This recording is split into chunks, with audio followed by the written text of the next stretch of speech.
काज़मैन लाल शहबाज गए ने ऐ दुआ पे मंगते ने अपने दादकिया की कबर से। इन्हीं दिन एक बाबा बारों अंदर आया।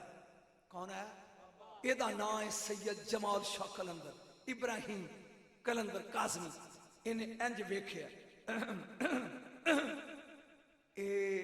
लाल शहबाज ने ओदे अल वेख्या। मैं कलंदर ही पढ़न दिया बाबे ने वेख्या दे अल ते इन्हें वेख्या ओदे अल। जदों इन्हां ने दुआ मंग ली ओ बाबा आया करीब कहंदा आ अंता सैयदुन काका तू सैयद है? लाल शहबाज आंदे ने जी बड़ा इंतजार कराया ही मैनू पढ़ना ही नहीं चाहिए मैं की पढ़ना। काका सैयद है जी बड़ा इंतजार ओ 11 साल हो गए मैं सुबह भी तेन इत्थे आके लभना शाम नू ही मैनू अगले क्या सी भी इथों लभेगा। नहीं नहीं नहीं मेरा ख्याल है छड़ देना चाहिए तू सुनना नहीं चाहता खिला 11 साल तेन लभदिया हो गए आ तेरिया कुछ अमानता ने मेरे को दुआ मंग ले मेरे नाल चल। उस बाबे ने बांह फड़ ली लाल शहबाज की अपने खैमे च लै गया। क्या पुत्र कुल्लो नफ्सिन ज़ायक़तुल मौत मेरा अगे दा मौसम दूर है हाथ अगे कर पहला तेन मैं बैत करा जे तू सैयद है तो मैं भी सैयद हाँ तेन मुरीद बनावा ते हुण ठहर। बाबा जी खैमे च गए एक गुलू बंद अंदरों चुकया ते ओ एदे गल च पाता। की पाया मैनू नहीं पता भी तू की सुनदा गुलू बंद ओदे विच 3 वट्टे सन। लाल शहबाज ने बाबा जी ए की है फरमाया जेड़ा सारियां तो उत्ते वट्टा है ना ये यजीदियां ज़ैनुल आबिदीन दे गल पाया सी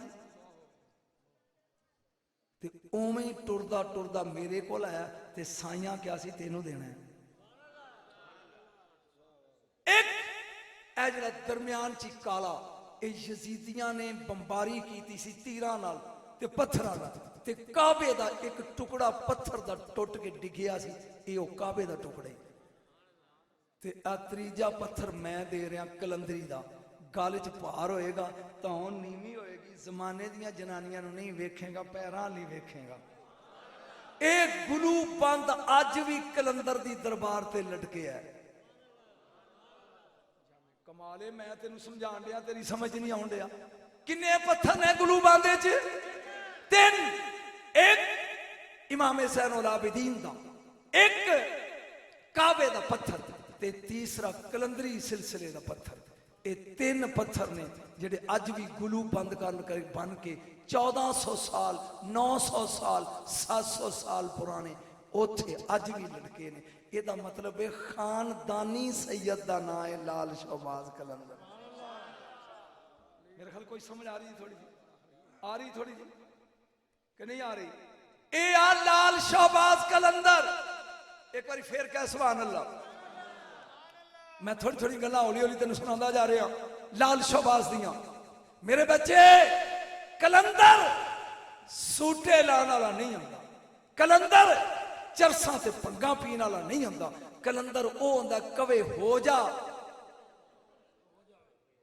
तू मुंह कटना मैं गल बोली तो तू कर दे मुंह कड्डे हो जा ते फिर हो जाती है।